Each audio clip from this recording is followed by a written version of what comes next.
Howdy, folks. Welcome to Abya Yala Update and Down with the Dharma podcast. I'm one of your co-hosts, John Fries, and this is my co-host, Javier Ramirez. And so we have Abya Yala Update on YouTube, and then we have Down with the Dharma podcast on audio. And so we're talking about what's going on in Abya Yala from a Buddhist perspective, which is what I'm representing, and then an indigenous perspective in which Javier is representing. Mi hija, te jove también, ne tayo ne Javier Ramírez, no ne Lenka Potón, na wote choncho, Gabriel Shoshoni, I wish kone ha. It is a pleasure to go back to record again. We have been out for a while, but I hope we can, update this section that we call Avellala updates too. Then I would like to um, reaffirm that my perspective is from the native or indigenous point of view, and also my opinion is my personal point of view, not representing any of the nations I belong. Um, I'm part of the Gabrielino Shoshone Nation of Southern California Tribal Council, but my opinion doesn't represent their position. Also, it's important to remind an audience that we call it Avellala because that has been international recognized by many organizations as the name for the continent. We call it usually, the Western point of view, America or Americas, and we call it Avellala, and that's why our program is called Avellala Update. Um, and we hope that we um, can explain more about the concept of the Avellala in the sense of the culture and the different actors in Avellala. And in terms of my Buddhism, I'm part of the Dhamma Vinaya order, which is an order of lay Buddhist ministers. And I'm also a professor at Shakya Buddha University, which is a Vietnamese Buddhist university here in Los Angeles. And so that's the Buddhist communities that I'm connected with. And so we're looking at the first 100 days of Trump being in office and the chaos that is being unleashed as a result.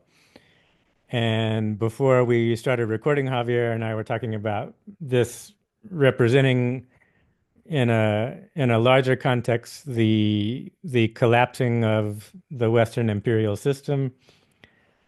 So if we think going all the way back to the Greco-Roman Empire and the policy of conquering, taking over, destroying indigenous cultures, having Christianity come in and having a lot of good things about Christianity happening, but still also a lot of things that are negative that Christianity has been used in terms of colonialism and suppressing other religions and things like that. And so here in America, we have this continuation of the Western imperial system, and it's proving unstable. It's proving that it's inherently leading to a collapse. And so then the idea is, in the middle of this collapse, how do we rebuild community? How do we reconnect to the land here? How do we reconnect to the past in terms of the pre-colonial past? And then even the layers of the colonial past and the modern layers within what we call America or Northern Avyayala. What are the good things that we can salvage and use to build community, and what are the bad things that we need to get rid of or let go of?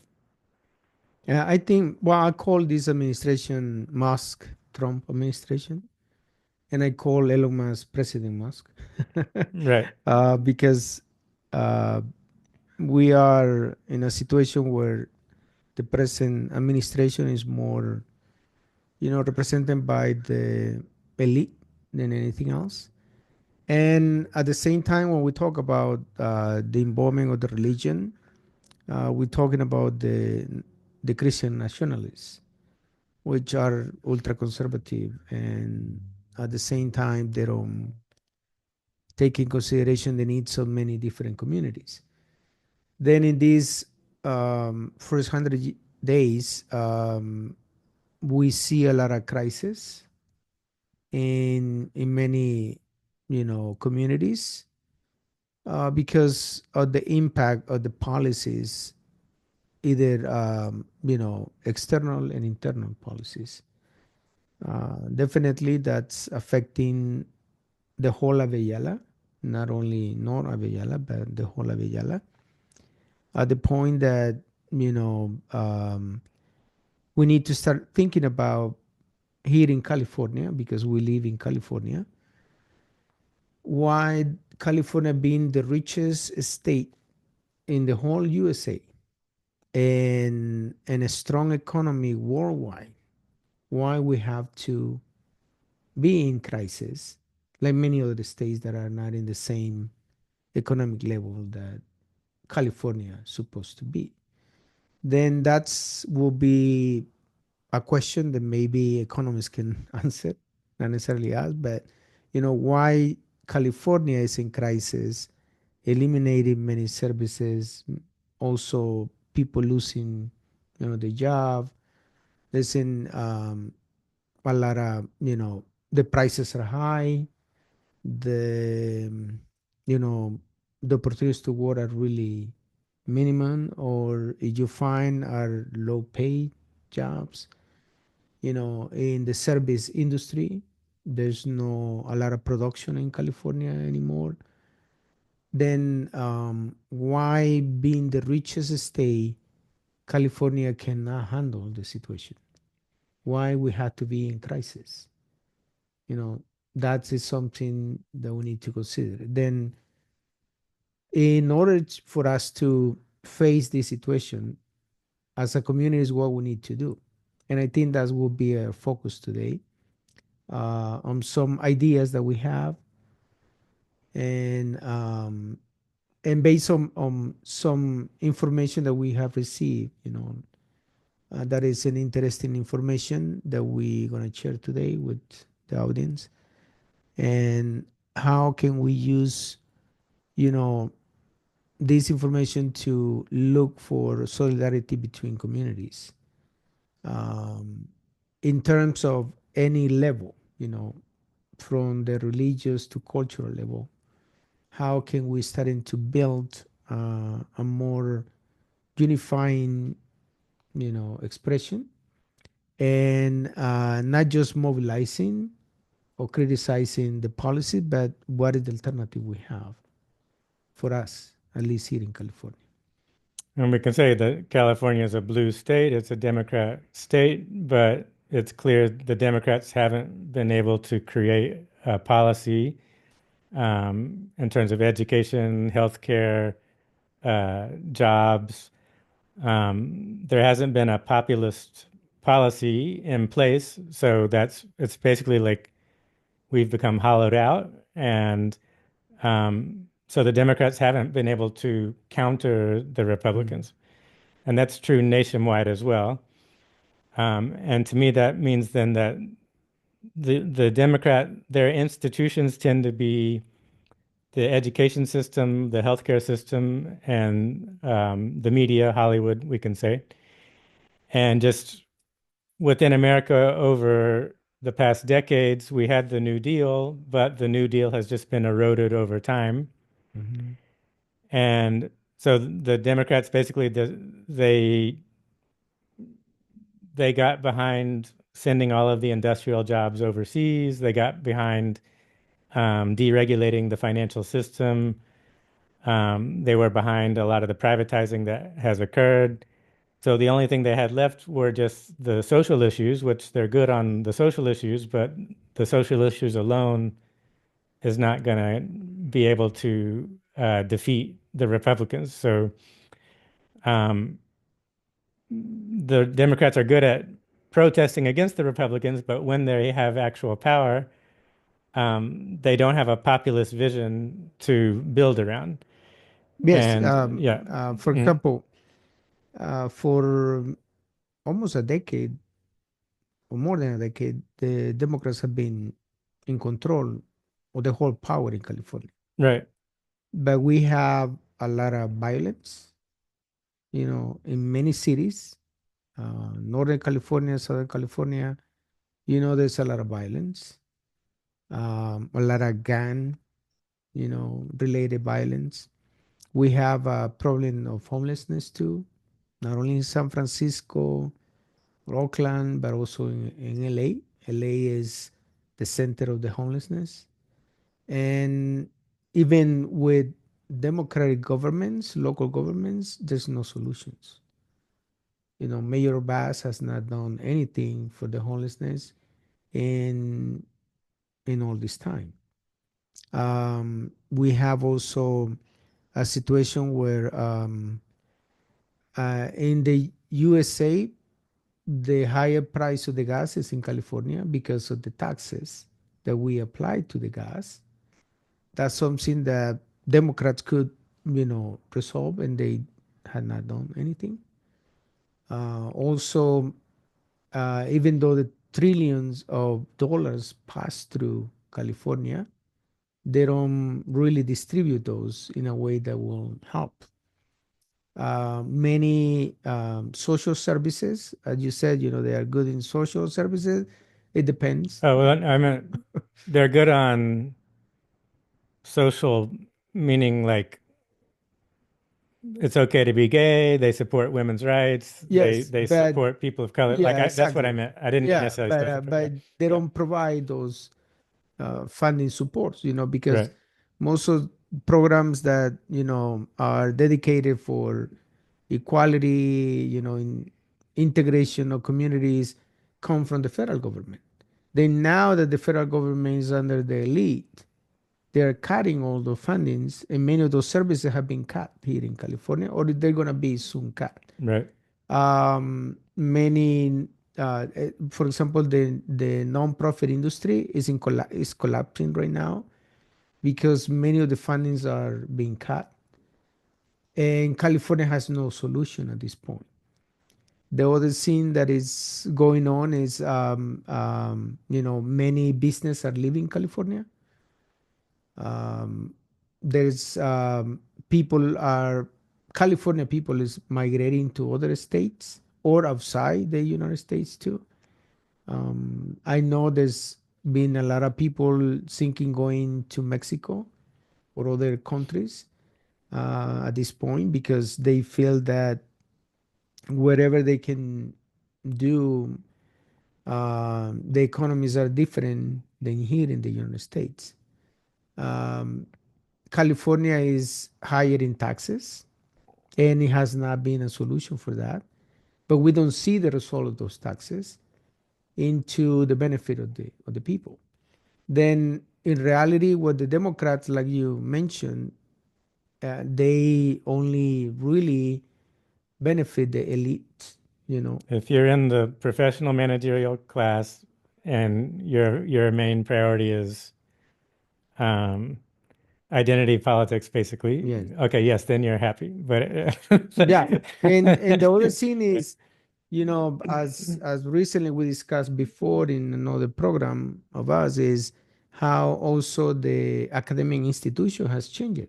hmm The academic institutions, not only private but also the public ones, are not allowed, students to protest, especially against the genocide in Palestine. They have been banned in most of campuses, right. private and public. UC system, Cal State system, they're not allowed. hmm Then that's a change, especially for California, that have been always looked as a liberal, The free speech movement in the 60s state. was Yeah, here, right? exactly. Yeah, Then what's happening with California when you are under democratic government? yeah. You know, that's an interesting thing. then to me, the impact that the Musk and Trump has administration is beyond what we can see really, because even for the election, during the election, we saw how many red spread within California state. The other scene that I'm seeing is, the risk that they starting to promote Kamala Harris as a governor for Oh, really? 2026. I didn't know that. The campaign started already, not officially, but it's there. Then to me, that's not gonna solve anything. How a person who has lost practically two elections, when she tried Hmm. to become candidate for president, she has no votes at all. And then as a candidate president, she lost this election. And we're in this turmoil. And now what's going to happen is she become governor of California. Then it is really an interesting situation, and many communities are in crisis. They are trying to see what they can do, but what they are forgetting is how they can make alliances. In many the nonprofit sector, at least that I know more about, they are fighting for all the scramble funds there are, and they don't care who they put away. They're fighting for those fundings, and they don't care of others. Then that's create another crisis internally here in California, where many services are gonna disappear really, and we're gonna start, seeing more social issues. Yeah, not only the drugs and the homelessness, but also, you know, Hmm. there's gonna be more trouble. And what is the position of the politicians here, and what is the communities are gonna do? Then we're starting to discuss before we recorded about, um, there's an article that presents how religions are spread in the U.S., and we're starting to notice that here in California, the biggest religious group are Christian Catholics and Buddhists. Hmm. That is something really amazing because I never thought the Buddhists were so strong in California. Then it is a scene that we can start considering because if we consider communities, immigrants community here in California are big, Hmm. especially in LA and the main cities. That's why they are considered sanctuary cities. At least that the Democrat has not changed that yet. I don't know for how Hmm. long, but you know. And if we consider that within the United States, 60% of all immigrants in USA, not only California, 60% are Mexicans, Right. and the majority of them are Catholic, and not only Catholic, but they are Guadalupanos. What that means is they are Virgin of Guadalupe followers. Then that's main starting to we need to start thinking about that population. It's a population that is Catholic, is Guadalupanos, and they are part of the immigrant that is growing here, especially in California. You work with Buddhists that are Hmm. coming from Vietnam, Hmm. therefore they are immigrants too, Hmm. in a different way, but they are not Catholics. Hmm. They are Buddhists and they're immigrants. Then how can we starting to have a dialogue between communities and what is the common problems that they're facing and how they can start, making alliances to work together? That is something that we can start exploring. Right. And um, when the Roman Empire collapsed in Europe, it was the monasteries that became the centers of culture and learning and Mm. how things were organized around, right? Um, so within Buddhism, you still have a strong monastic tradition. And so the Asian American Buddhist community here in California has a lot of Buddhist monastics. And so where I'm at Shakyamuni University, we have Vietnamese monks and nuns. Um, and so within the Catholic Church, the there's less well, I mean, Catholic priests are kind of like monks and nuns because they have to be celibate, so that's a Mm. similar thing. Um, but we don't have as many Catholic monasteries like we used to have, right? There are Mm. some, but they're kind of small. But that is one of the main things that Catholicism and Buddhism has in common Well, is in LA, yeah, the Catholic Church have been selling convents too, you know. right. Yeah, Yeah, they starting to eliminate those things. Yeah. right. So my one thing I'm interested in is having more and more Buddhist monastics um, gathering in California and then having exchange with Catholics, Catholic monks and nuns and priests and the laity. Um, and so this is I think one of the problems with the Democrats is, as I said, their institutions tend to be the university, the healthcare system, and the entertainment field, right?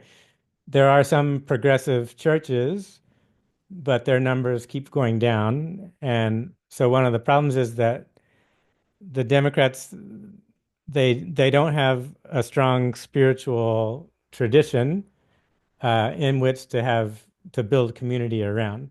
And so what we're seeing then is there's kind of always this fight between the Republicans who are the Christian nationalists and then the Democrats who tend to be liberal scientific materialists, basically. And so they associate spirituality that deals with rebirth or mysticism or things like that. That's associated with being socially conservative and being right wing. And so the combination then of not having a populist economic policy and not having a spirituality to build community around has left the Democrats vulnerable and hollowed out, basically. And so my feeling is that people who are socially progressive need to also reconnect with spirituality, Mhm. so that spirituality doesn't have to be equated with being right wing and reactionary. That the spirituality can also go with being socially progressive, or at the very least, figuring out how can we have common ground around a bunch of issues, and we Mhm. can agree to disagree about certain things. Um, So for me as a Buddhist, then, especially early Buddhism, which is a yogic spirituality, you're dealing with spiritual practice that has to do with your body and your body posture, the food you're eating, how much exercise you're getting, how much sleep you're getting. Then you're dealing with mindfulness of breathing practices that is breathing in the body, and then you're cultivating breath energy in the body.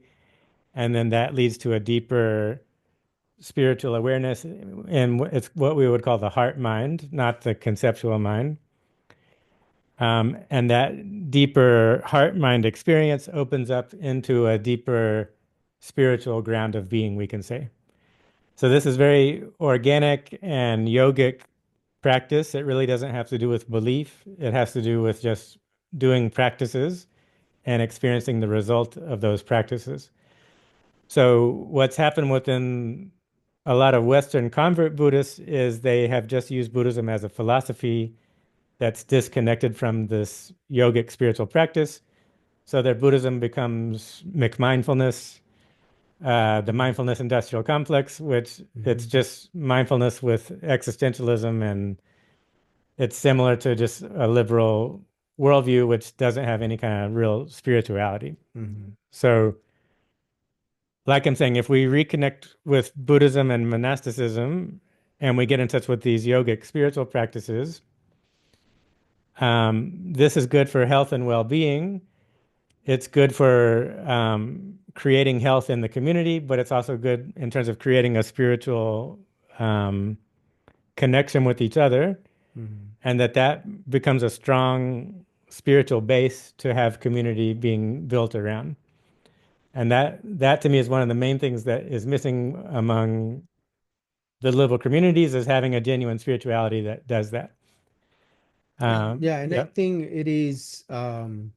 important to look at what, especially the Catholic Church, and not necessarily churches, but the members of different congregations, what they are looking for. Because,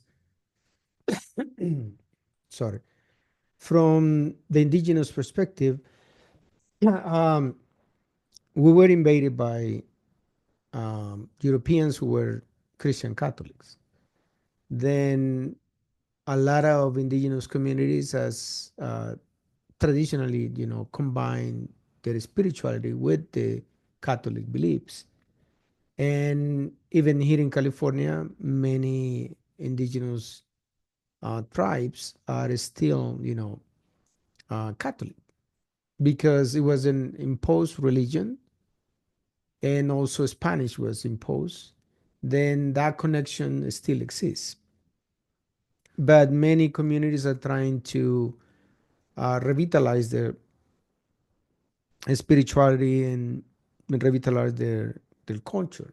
Then I'm thinking that, a way to look for common grounds will be, like you're explaining how in your practice, the Buddhist practice that are looking for more spiritual ways connect with those who are looking in a spiritual way in their own spaces. Indigenous people that within the churches are trying to, in the syncretism, trying to continue with that spirituality too. And some others spirituality that are not necessarily Catholic or any other religion, but are more, like in my case, I'm not Christian, I'm not Buddhist.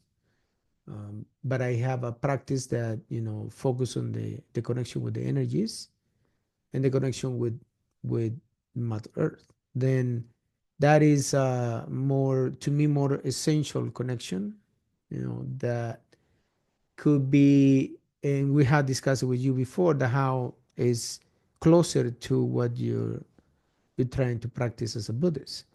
Then if we can have the dialogue, with those sectors or different congregations, either Catholics and also some Protestant will be open to that.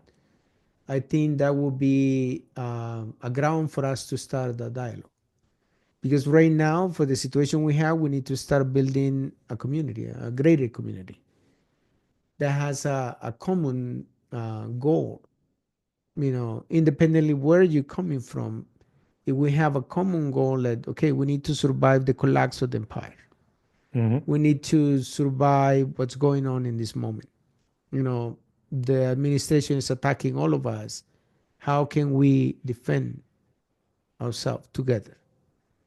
But not just defending against the attack, but what can we build to, you know, confront that challenge that we have? I don't want to use confront, that's too violent, but how can we change Overcome those? or deal with. Yep. How can we change those challenges? How we can face together the challenges and make it in our own benefit. Right. You How know, can it be an opportunity for growth as opposed to. yeah, exactly. To be in crisis or to be in chaos, Mhm. within the chaos, how can we start to really, unify and starting looking for alternatives, Right. that we can have. We discussed before how, for example, communities can be together, and some Buddhist communities already are building, housing projects Mhm. for their own communities. How can we learn from that? And not only for the Catholics or Protestant, but also for the native tribes, indigenous tribes, starting to work on that too. We talk about land back, and the land back is not going to happen because the government is going to do it. It's only if we look for ways to have the land back. Um, and how can we starting to build around those things? One example is what the Gabrielinos are doing with Anahuac Calmeca, the only indigenous school in LA County. In those 12 acres, building a sense of community that is not the same community, but we have people, Nahuatl, Zapotecs, and others communities, Mayas, coming. And how can we, you know, look through the connection to the land to become an extended community? I'm looking for ways, for example, they are preparing a milpa this time and see how that could work. And right now, the milpa is in a small, you know, but it Mhm. work and it's really you can start producing. How can you work on that to at least have some access to corn? You know, that instead of spending money to corporations like the Maseca, for example. Maseca is a corporation in Mexico that doesn't help people really, but they are sell here in California as, oh, that's a Mexican product. And people believe, oh, instead of buying the corporation of the USA, I'm going to buy this because it's from Mexico. And they don't know that that's a corporation too. Right, Uh, right. then instead of that, why we don't starting to cultivate our own food? We talk about community gardens too, where we Hmm. can have vegetables, where we can have different medicinal plants too. And instead of spending so much money in the corporations, pharmaceuticals that exploitate people, how can we starting to go back to those things? As a Buddhist, I believe also Buddhist has a tradition of medicinal plants use, like we have as indigenous communities. Then how we can find that way to connect to each other and start working on solve those things that like we said, in the collapse of the empire, we are the one who gonna suffer. Right. And so one of the specialties of Buddhism is wherever it goes, it tends to connect with whatever the indigenous culture is there. Mm, Um, and it was less oppressive, like how Catholics would just kind of try to destroy the indigenous mhm, culture. But as we said, we know there is syncretism where indigenous cultures survive by being syncretic with the Catholicism. And mhm, then you have some Catholics who are more open and actually want to do that anyway. So um, the idea then of Buddhism being here in Abya, how can Buddhism in Abya be connected with the indigenous roots of Abya? And so this idea of dialogue, to me, it's exchanging practice. Um, like, okay, we can have people come to the temple and we learn meditation, we learn chanting, we learn the Buddhist teachings, we learn the Vietnamese Buddhist food. Yes, within Vietnamese Buddhism, there's traditional Chinese, traditional Vietnamese medicine that's also inside of that. There's also Taoist influence. One of my students at the school, she does acupuncture. mhm, So we could have a temple that also could have a health clinic that does the traditional mhm, Vietnamese Chinese herbs. And then we can have exchange of practice. So we could have the Nawalinka fire circles that you lead, or the Nawalinka understanding of health and medicinal plants mhm, could be part of that exchange. Um, then the Gabrielino Shoshone understanding of health and the connection with the local indigenous plants, how to mhm, relate to the land. So we can be exchanging practices with each other. Um, there can be a common basis of ethics. The Buddhist five precepts: no killing, no stealing, no sexual misconduct, no false or harmful speech, and no addiction to intoxicants. So that's a very good universal mm, ethics, and we could use that as a practice that we do together as a mhm, community. Then, like you're saying, yes, there's Buddhist communities here in LA where they'll take over a whole condominium or they'll build a whole condominium complex.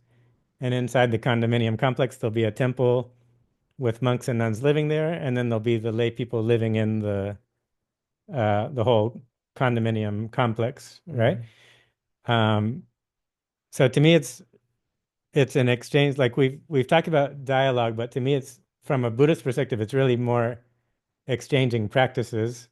So it's less about having to believe something or convert, quote unquote. It's more sharing practices with each other and how can we build a community around those Mm-hmm. practices.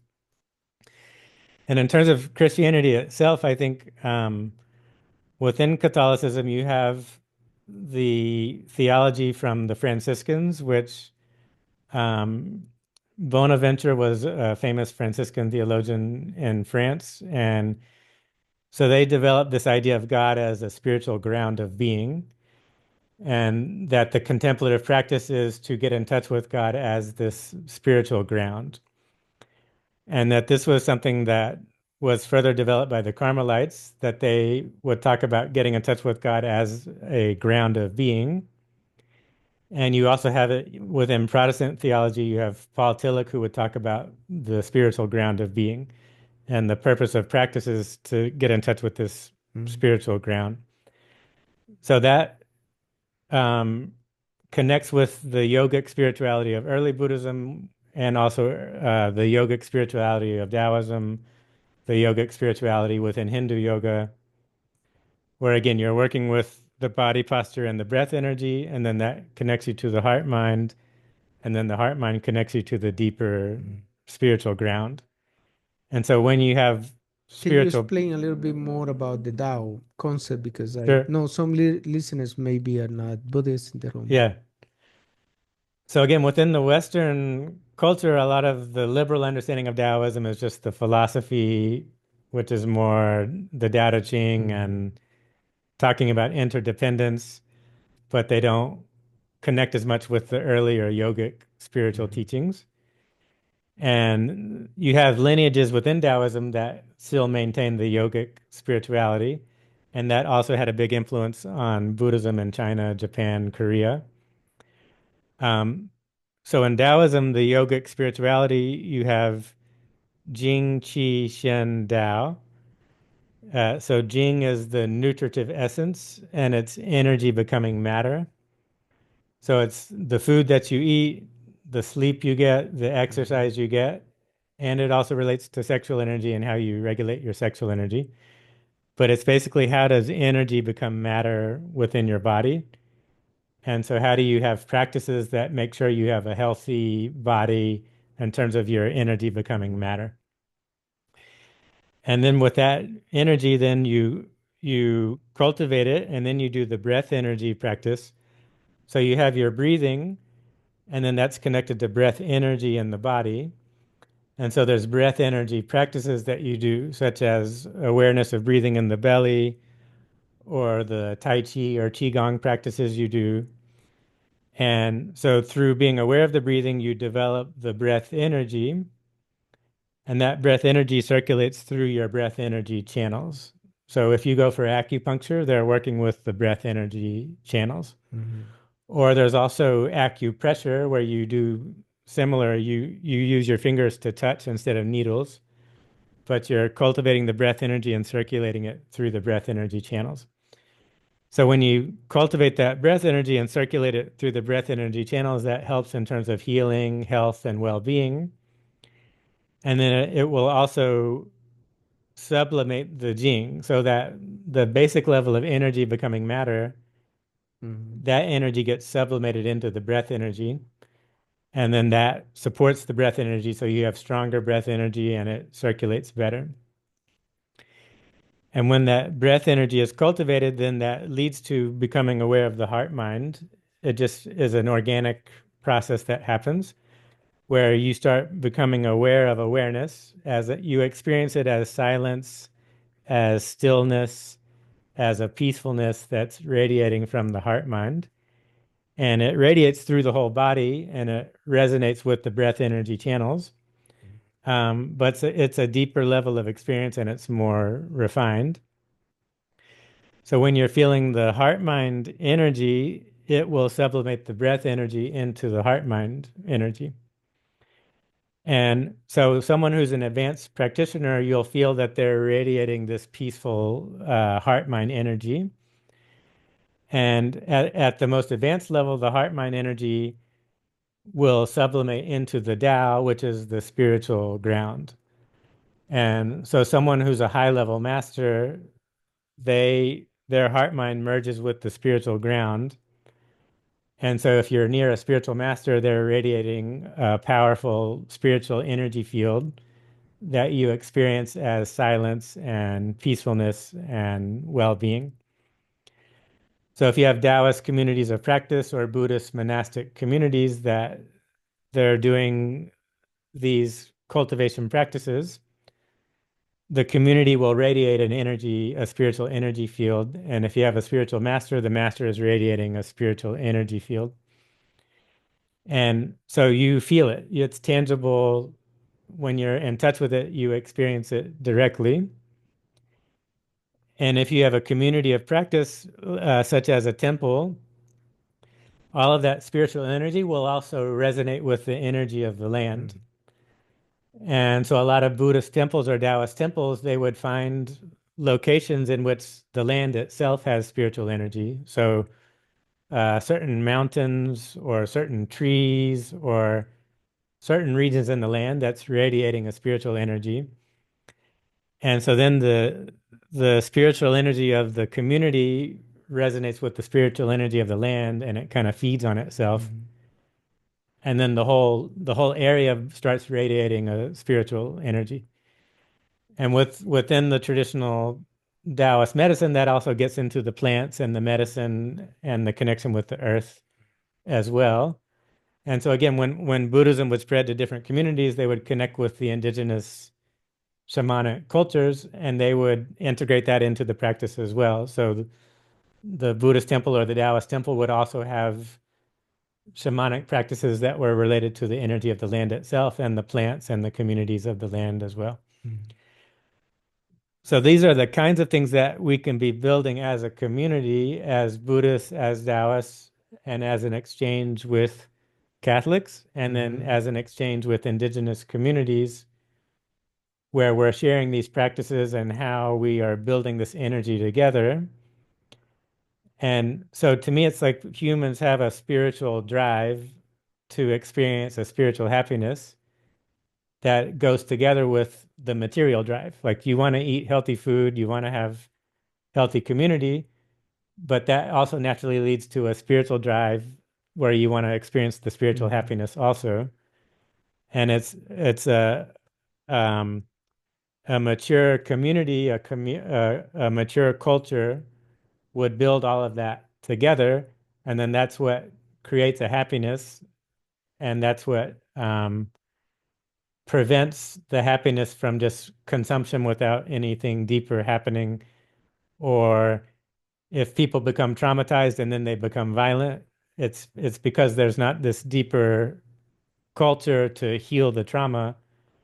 And so then the trauma turns into violence, and then that leads to all kinds of problems. So the Western imperialism has a lot of trauma inside of it, and it got disconnected from the spirituality, and then that's what's causing all of the problems. And so, um, again, you have spirituality within Catholicism, and you have syncretism with Catholicism and indigenous culture. So it's not like it can't be, the spirituality can't be reconnected with and restored. Um, but that's the root of our problem, I think, with the Western Empire collapsing is the need to reconnect to the past and to rebuild these spiritual communities so that we can heal from the trauma that's been caused by the Western imperialism, and we can create more mature civilizations, and we can reconnect with what are the mature indigenous civilizations that are here in Abya as well. And I think that's the connection that we need to start building in the sense that, like you say, for syncretism, many indigenous communities still are Catholic. Some are becoming Protestant, and they starting to distance also from their own traditions when they become Protestants. Because these Protestants theologies are different in the sense of they want to separate from everything, which we discuss about the Christian nationalism is that.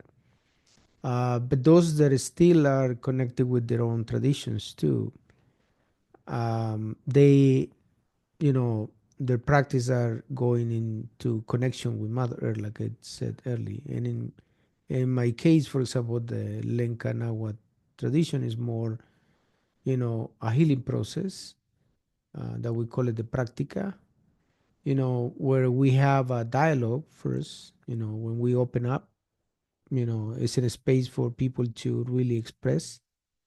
And that's part of the healing, because in a society that censors so much your own expression, it's good to have a space where you can speak freely without feeling that someone is going to judge you because of how you think. And the other process is, the fire. The fire is another part of the healing, because like in your case, you're talking about the yogi and also the meditation. For us, that's similar in the sense of when we concentrate into the fire, we're trying to stop that dialogue, internal dialogue, and focus on the fire and in our own healing. First, our individual healing, and then the healing of the circle, because that's the community. And that energy is projected through the fire and from the fire to everyone, as you have experience. Then it is that connection that you're making. It's important that we could practicing together, in a sense that, all right, let's meditate, but at the same time, let's do this other thing, and starting to see that how in the human level we can connect, like you said, without trying to convince each other, oh, become Buddhist or become this. No, it's how our practices can be in a way similar, and the essence is there that is similar, because what we're trying is to connect deeply inside of us and with the rest of the community. And in that way, we build that sense of community that we had lost in the individualistic Western point of view. You become so individual that you don't know your neighbors. You don't know what's going on with your neighbors or what's challenge they're facing. You don't even know their names. Then the sense of community is to know each other, to support each other, and also work together for something to become better. Then I think that's the ground that we need to find and start to connect in that way.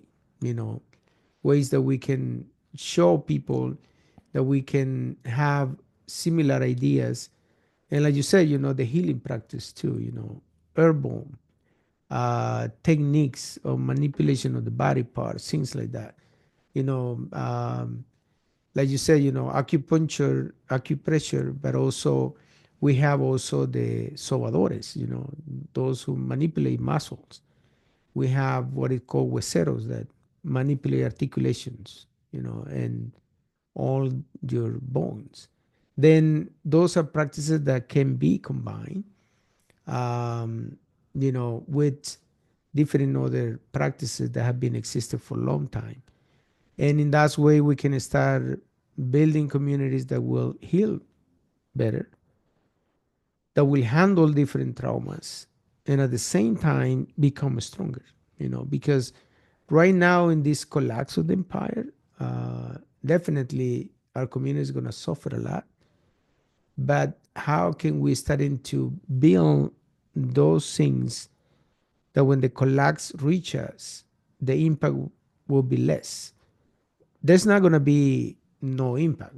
It's going to be an impact, because it's going to affect all of us. But how can we have some alternative to handle that impact? That we see it even in this decline, how the policies from the federal government are affecting already our lives. Our daily lives is Yeah. affected. Then can you mind when this empire collapse, that collapse is going to create an earthquake, Right. a big one, Right. social earthquake, economic earthquake. All of those things are going to be really, really bad.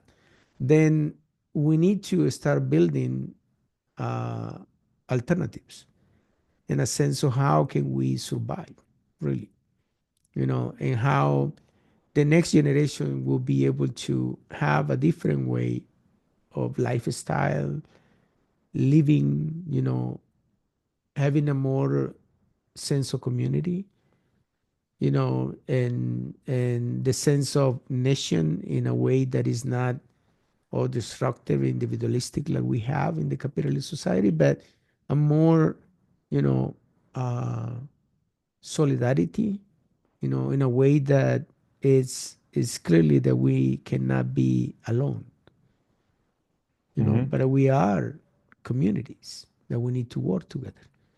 Then I think that's the part that we need to start thinking about.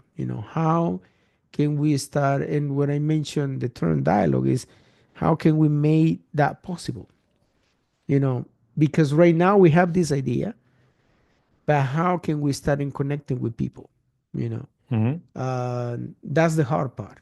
Because how open communities will be to that. Hmm. We're starting to do it ourselves. You come into the circle, and I starting to understand more about the Buddhists. I like when you explain about the Dharma, the Tao, and the Karma, all of those things, because it makes sense in a way that I see also the teachings of my ancestors. How we connect with energies, and how um, the energies help us to be better human beings, but also part of a community. And I think that is the missing part that we have for a long time. Hmm. We misunderstood what the Buddhists do. You know, I hear what people say, "Oh no, that's a meditating is a devil thing." Yeah. When it's not that. It's Hmm. to connect deeply with yourself, and then with the rest of the community. And that's what we do in our practica too. Trying to connect to each other, support each other, and at the same time heal each other. Hmm. Healing together is important. Then I think we need to start open spaces where we can get together and learn from each other, and share that. I had the opportunity to go to the university we were teaching before, the Hmm. West, University of the West, yeah. the University of the West. They had a celebration. They invited me. It was wonderful to see, like, for example, that I could express and I share what I had to share in a small ceremony with them, and then see the different school of Buddhists, how they share also their own parts, Hmm. their own chantings, their own ways to do that. Then it is wonderful. And even it was a priest too there Hmm. that shared about that, you Hmm. know.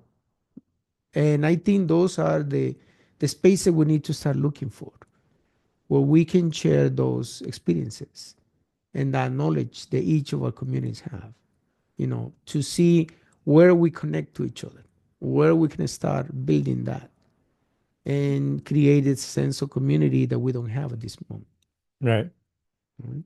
And that's, yeah, I think the challenge is that in our society we have the separation of church and state, and then what's happened is the Republicans have the church and the Democrats have the state. That's Meaning again, like I said, the Democrats have focused on the schools, the healthcare system, and the entertainment system, right?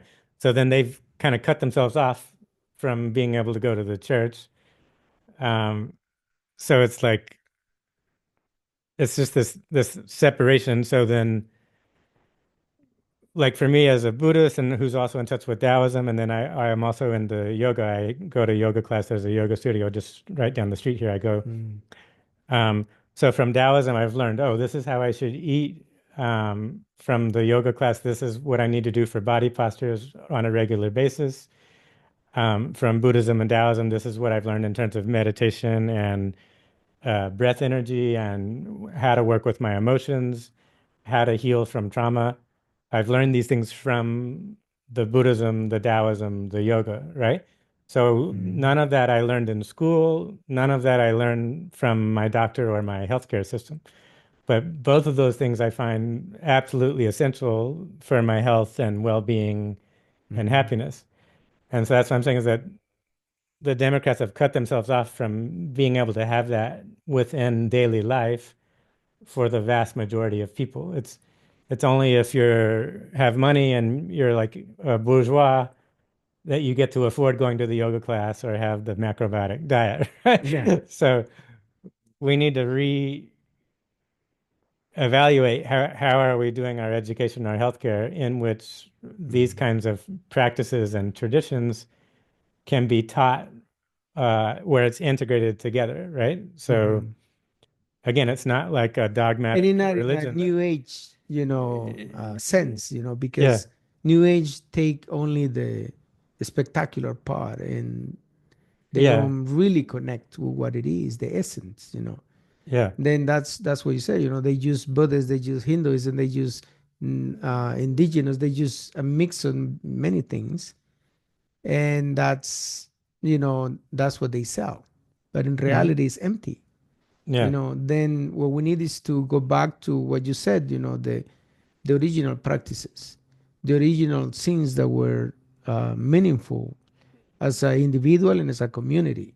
And based on that, not deny that we have a technology, that we Mm. have this type of lifestyle, but how can we reorient that in a way that is more for the human being to be better, Hmm. and also for our whole society to be more inclusive, even Mas and Trump don't like that, Hmm. more inclusive, more diverse, more, because in the diversity we can find the unity, Hmm.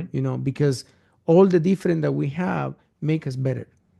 Yeah. Then see the diversity as something bad.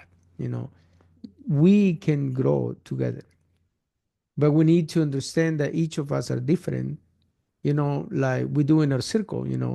Doesn't matter what is your background, who you coming from. It is sense of what is you coming here to contribute in the circle. Hmm. Then that's the idea. How can we, with our own practices, can help to each other? Hmm. How can we make this life experience of us riches? Right. And in that sense, work together to make a society better. Because that's what we need in this moment. In this moment, that there's chaos, there's uncertainty, there's a lot of suffering, there's a lot of angry. People are becoming anger, Hmm. and the anger is not gonna lead us to a better things. We need Yeah. to be able to express our anger, but in a way, not in a violent way, but in a different way that will be more productive to create more unity and to build good things instead of destroying, instead of trying to be against the other, Hmm. because that's never solved anything in our history of human beings. Yeah, and to recognize like the diversity that's promoted now is just a thin layer of Mm. different. Yeah. We have to get to a deeper, like we're saying, we have to reconnect with authentic lineages of Mhm. practice and tradition that are non-dogmatic and are not reactionary, but Mhm. are have deep rooted experience, right? So Mhm. Yeah. because the capitalist appropriation of Buddhism, like we've only scratched the surface of what it really is. Like, Mhm. um, so like we're saying that the deeper traditions of practice sharing with each other. So when that diversity has a much deeper experience, Mhm. and like I'm saying that there's in terms of health, wellness, healing from trauma, how to relate to the earth, how to relate to the community, Mhm. that's where the real solution is going to happen. Yeah. And yeah, so that's where we're getting at. Yeah. Yes. Yeah. And I think that's the things that we need to start, you know, making that possible. Hmm. And a way to me is, my circle can be used for that too.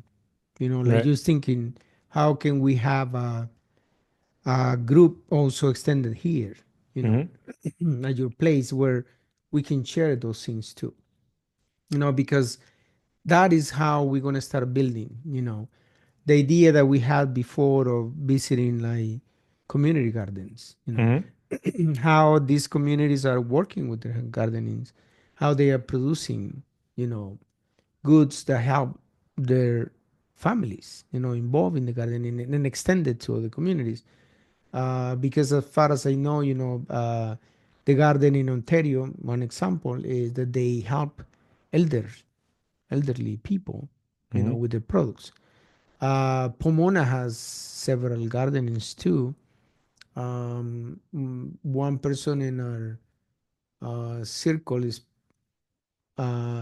involved with that, Yeah. You mentioned and last time yeah, last time they she even brought it up. they're gonna plant the tobacco that we have been Yeah, yeah. chewing. Right. Then we will be able in the future to have tobacco. We don't need to purge those, Right. Right. with a lot of chemicals. We will have organic Yeah, yeah. tobacco. Then those are things that, that we need to start connecting, because Right. that's how it's going to be that we will handle the different challenges in the future. Right. The present, but also the future.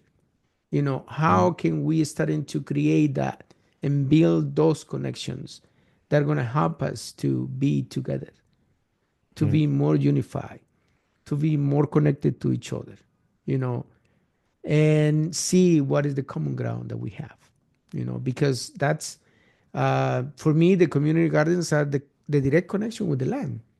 Yeah. Even if they don't articulate that, but they can learn from us, in the sense, you're connected to the land already. Hmm. Then let's use that energy, let's let's combine all of those teachings that we have for generations past, and how can we apply those for the present time Right. and for the future generations too, Yeah. you know yeah, Okay.